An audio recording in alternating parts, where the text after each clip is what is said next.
7 News at 6:30.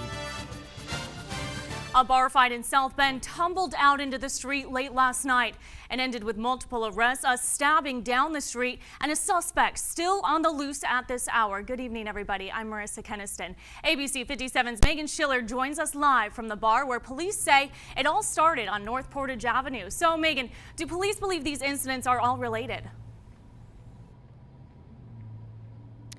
Well, Marissa, officers believe that a stabbing down on Kessler Street stemmed from a much larger fight at Bob's Pub. Now, that pub is located on Portage Avenue, and today I called them on the phone. They said they do not believe that these two things are related, but they refuse to comment any further. Police said, though, that people did end up being arrested last night after the fight ended with a police officer actually getting assaulted. Two females were arrested for battery on that officer. Several people got cut in the big fight, but thankfully no one was seriously injured. People dispersed and some walked away from the scene down the hill right behind the bar towards Kessler Street. Now, just after 2 this morning, police got a call for a stabbing. They say it was a male victim and it's just a stone's throw away from the bar. So neighbors tell me that they aren't surprised. Now, we do know that that male victim was taken to Memorial Hospital. We are not aware of what his name is, so we can't check on a condition yet. But be sure to stick with ABC 57 News as we continue to follow this developing story. Reporting live in South Bend, Megan Schiller, ABC 57 News. Well, tonight, ABC 57 News is busy tracking the next round of rain that could impact you and your family. There is a possibility of thunderstorms once again tonight. Let's head over to ABC 57 meteorologist Jackie Layer, who has her eye on the radar for us tonight. She's live in the ABC 57 First Warning Neighborhood Weather Center. Good evening, Jackie. Good evening, Marissa. And that is right. We do have a chance for a couple of spotty, isolated thunderstorms overnight tonight, but it looks like most of that rain and those thunderstorms will be moving in Monday afternoon. So here's a quick look at satellite and radar over the past couple of hours over towards our west. Now moving into Illinois, that's associated with a cold front that's going to be pushing through as we head into your Monday afternoon and evening. So we're going to keep our eye on that. It's a slow moving system. So again, we're not going to be looking into that until we head into Monday afternoon. But right now we're still tracking those partly cloudy conditions and even the heat and humidity. Temperatures right now still in the mid-80s all across Michiana. The only place we're seeing relief is right along the lake shore, sitting at 73 degrees right now in Benton Harbor. But we're tracking more of that heat and the thunderstorms as we head into the work week. I'll have the latest coming up in just a couple of minutes. Marissa? Well, happening right now, the USA and Portugal are squaring off in the World Cup. Now, the heat and deep humidity are set to be factors as the team play in the Amazon rainforest. Right now, Portugal is winning 1-0. Tonight, ABC 57 is looking into the economic impact the World Cup is having right here in South Bend. ABC 57's Alexandra Cohen is live at Brothers Bar and Grill. Alex, it is loud in there already. Marissa, people are starting to pour in here dressed in red, white, and blue, ready to cheer on USA. Today, I talked to local businesses here in South Bend about the economic impact the World Cup is having right here in our community. As you can see behind me, there is a lot of disgruntled fans here tonight because Portugal scored in the upper 90 in the first 5 minutes of this game. Coming up on ABC 57 News at 10 and 11, I'll have a full report for you on how businesses are preparing for an unusually busy Sunday night here in South Bend. Reporting live in South Bend, Alexandra Cohen, ABC 57 News. Well, the kickstands went up and hundreds of bikers sped off in honor of America's veterans. Former Indiana Governor Joe Kernan hosted Kernan's Heroes Ride this morning. It's a 60-mile escorted ride to raise money for struggling vets. ABC 57's Megan Schiller is working double duty for us tonight as she checked out this morning's ride. With the kickstand up and a vroom of the engine, hundreds of bikers filed out of the American Legion Post 357 parking lot in South Bend. 60 miles on the wide open road to support Kernan's Heroes. Kernan's Heroes is a program where they take veterans off the streets that are homeless, give them a place to stay, and help them get back on their feet. It costs bikers only $15 for the ride, and all the money helps support local vets in need, especially ones that wind up at the Life Treatment Center in South Bend. It's something near and dear to former Indiana Governor Joe Kernan's heart. It's a facility that provides services to citizens, but as well we have about, at any given time, 20 to 25 veterans. Kernan says many vets leave the battle overseas and come home to battle something else: drugs, alcohol, and other issues caused by their time in the service. The programs to help them cost money, so all of the money raised by today's ride will go towards that cause. It's a part of the deal that we're going to take care of our men and women in uniform even after they come back home. It's a unified ride, hundreds of bikers showing solidarity and support, and boy, was it a beautiful day. Beautiful weather. You couldn't ask for better weather. Weather's good, but the humidity could be a little down.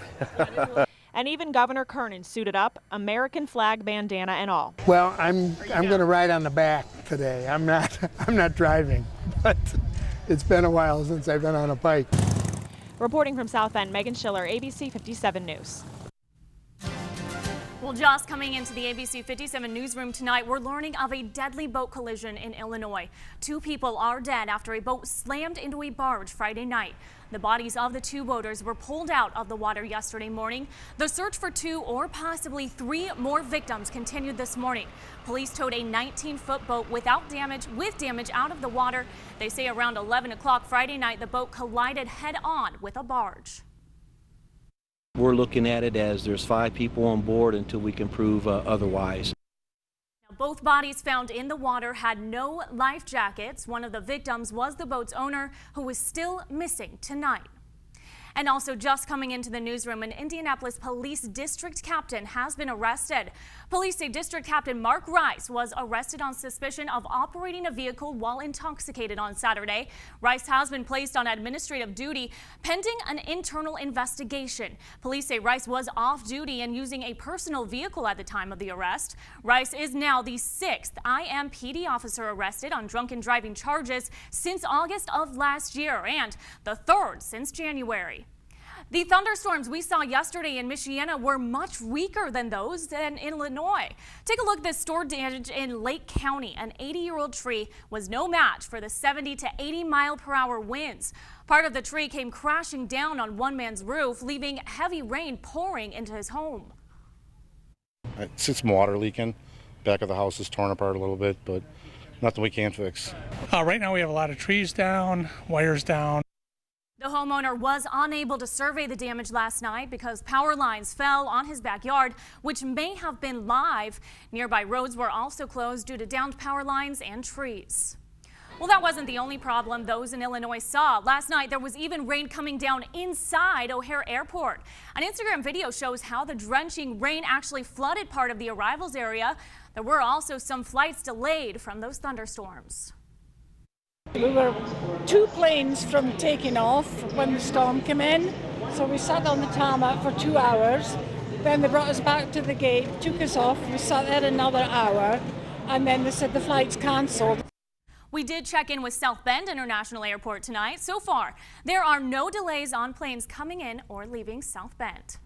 Well, tomorrow kicks off South Bend's Summer Restaurant Week. It runs through July 6th with 15 participating restaurants.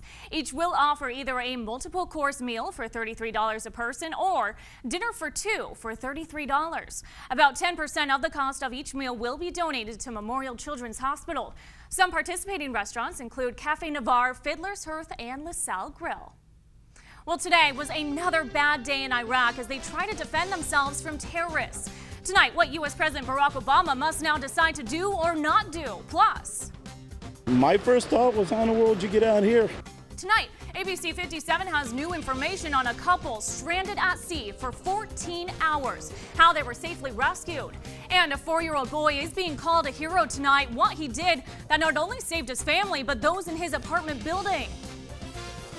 Now, as we head out through the rest of your Sunday evening, looks like we're going to be just dealing with drier conditions compared to what we saw yesterday at this time. Temperatures, though, dropping back into the 70s by 9 and 10. I'll have your complete forecast coming up right after the break.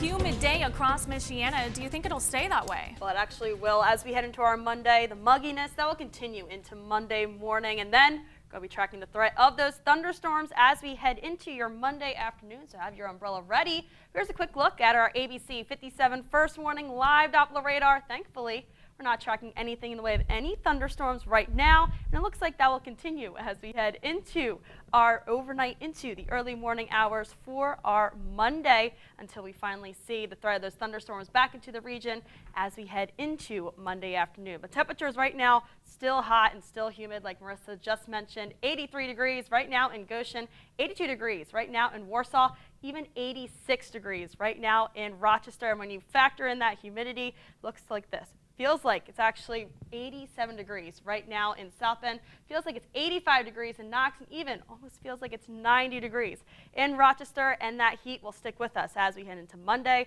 The winds aren't really helping us at all right now. Still calm in our southern counties. Still just seeing a little bit of wind coming in right off the lake in Benton Harbor, sitting at 5 miles per hour. But let's get right to forecast track as we head into your Sunday evening.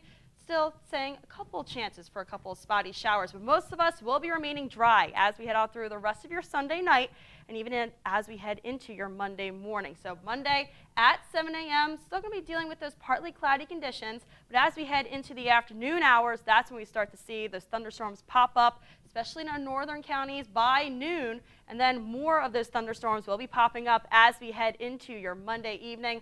As you're heading home from work Monday at 5 p.m., more of those thunderstorms overspreading much of the area, and those thunderstorms will continue to be with us as we head into your Monday night. So overnight tonight, though, looks like most of us will be remaining dry with partly cloudy conditions. Temperatures drop back into the mid-60s. As we head into tomorrow, those thunderstorms really move into the afternoon and stick with us as we head into your Monday night. The heat sticks with us as well, back into the upper 80s. Now here's a quick look at your ABC 57 first warning 7-day forecast. So we're still going to be dealing with a couple of scattered thunderstorms as we head into Tuesday, but after that system pushes on through, high temperatures drop back into the 70s. Look at this. Tuesday, Wednesday, Thursday, back into the mid to upper 70s. Then we go back into the 80s as we head into the next weekend, back into the mid to upper 80s by next weekend. That's when we could be seeing a chance for more thunderstorms Saturday night into Sunday. Otherwise, most of next weekend will be dry. Marissa? Well, it's another bad day for the U.S.-supported government in Iraq as it fights for life against an enemy invasion. Sunni Muslim militants attacking from Syria continued a string of military victories. Iraq's military has been badly outfought, and President Obama must decide whether to support them with U.S. airstrikes. ABC's Hamish McDonald has the latest from Baghdad. The first of 300 U.S. military advisors are now in Baghdad, and they step into a dire situation. The extremist jihadists ISIS have captured more towns in western Iraq. 4 in 2 days. Border crossings are being seized and fighters are moving weapons freely between Syria and Iraq. If they can hold these positions and lock them down, it is unlikely Iraq, as we envisioned it, will ever return. It is a nightmare scenario, but Secretary of State John Kerry says a political solution could still unite Iraq's divided population. The government here says it cannot win this fight alone. The foreign minister telling ABC News 300 American military advisors won't fix it. Airstrikes are still what's needed. America was here for a decade. America spent billions of dollars training your military. They lost countless lives. Why should they come back and do it again? Because they have a political and moral obligations. We have an agreement with the American after they left, which I signed it. It's called the Strategic Framework Agreement, which say whenever the new Iraqi democratic government is threatened, America is ready to help. It's not just Iraqis who want President Obama to do more. One of the things I worried about 12 years ago and that I worry about today is that there will be another 9/11 attack and that the next time it'll be with weapons far deadlier than airline tickets and box cutters. Iraq's military is taking on ISIS fighters here just north of Baghdad, and thousands of young Shia Iraqis are lining up in the capital to join the fight. But none of this is stopping the jihadists. Iraq's army has little offensive capability, and despite this government video claiming to show airstrikes against ISIS, they have very little strength in the air. It's clear that Iraq is on the brink right now, and as complicated as the picture is, the bad news is that things could still get much worse. Hamish McDonald, ABC News, Baghdad.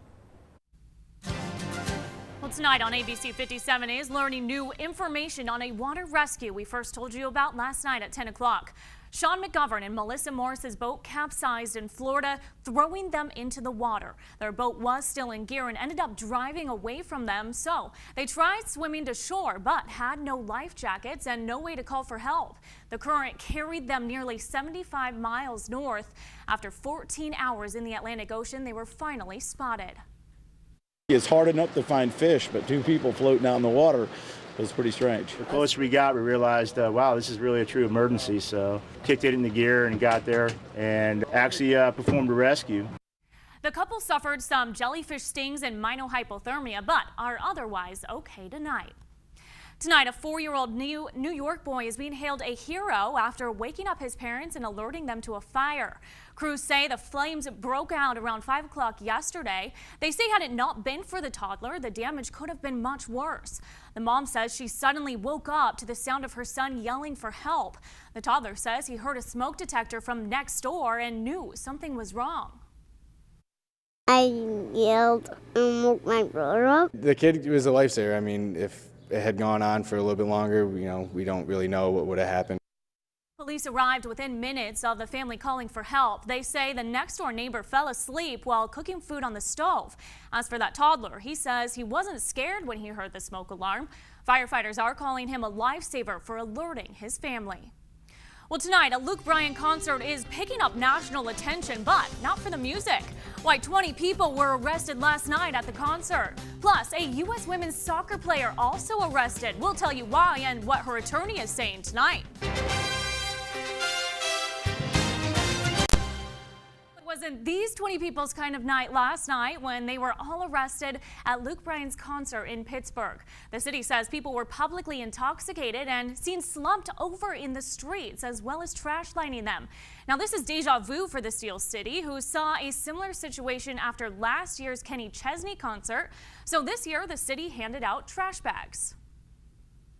People are using the trash bags, and I think everybody's going to be pretty civil. It's much better organized. There's garbage bags this year, a lot more security, which I think is important. The city says they did make some arrests, including one man for fighting and another for disorderly conduct, but police say the majority of the problems were alcohol related. Developing here tonight, we have new information on a U.S. women's soccer star's arrest. Saturday, goalkeeper Hope Solo was arrested in Seattle on suspicion of assaulting her sister and 17-year-old nephew. But according to ESPN, her attorney is saying she's not guilty and is actually a victim in the altercation. Officers did show up to the home just before 1 o'clock Saturday morning after getting a 911 call that a woman was hitting people and refusing to leave. Well, a friend of the Boston Marathon bombing suspect Tamerlan Tsarnaev plans to ask a judge to release him on bail. That's while he awaits trial on charges of impeding the investigation into last year's deadly attack. The friend is due in federal court tomorrow and is accused of deleting computer files as well as lying to investigators. Prosecutors say he had dinner with both Tamerlan and his brother just hours before the April 15, 2013 bombings, but he's not charged with the bombing attacks. Well, tonight, a piece of history is becoming the forefront in a major city. These are handwritten speeches, sermons, his report cards from when he was a child. Where the Civil Rights Museum opened its doors today and why the U.S. government is stepping in to stop the dwindling honeybee population. We have the answer coming up on ABC 57 News at 6:30.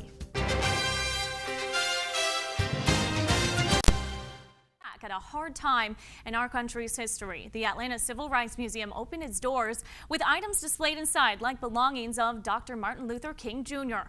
The $80 million facility honors the well and lesser known stories and faces of the civil rights movement. One of those, 19-year-old Henry Thomas. He was a freedom rider during the summer of 1961, demonstrating for civil rights in the South. There is a face now to those people who made that sacrifice 53 years ago. They are my heroes. I am proud of them. The center is filled with images and sounds of the era. There's even an interactive exhibit showing the taunting and kicking that the protesters endured during the lunch counter sit-ins. Well, President Obama has announced a new plan to help save our country's honeybees and other pollinators. Pesticides and mites, along with other factors, have caused the honeybee population to drop off in recent years, but honeybees are crucial to our food industry. According to the White House, at least 90 commercially grown crops in North America rely on honeybee pollination. There's now an effort to determine why honeybees, monarch butterflies, and other pollinators are dwindling. Well, we may officially be celebrating summer here in the States, but yesterday was the winter solstice in Antarctica. Researchers at the South Pole celebrated by taking a midwinter dip in the pool. Scientists had to saw through a yard of ice, then they set up some fake palm trees and jumped in the pool. Get this, the water is said to be around 2 degrees with the air temperature at -30. Well, geez, hopefully your pool is not that cold because we're probably going to want to jump into it as we head into our Monday. But temperatures as we head into the overnight tonight, back into the mid-70s as we head into 10 p.m. with partly cloudy skies. I'll have your 10-day forecast coming up right after the break.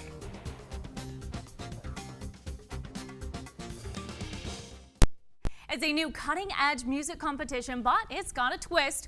Rising Star pits contestants against a 3-story digital wall. As the contestants perform, you will use the Rising Star app to vote in real time to decide who stays and who goes home. A singer needs 70% of the votes to move the wall and go on to the next round. We're not very patient like that. We're not. This society, this is perfect for our society these days.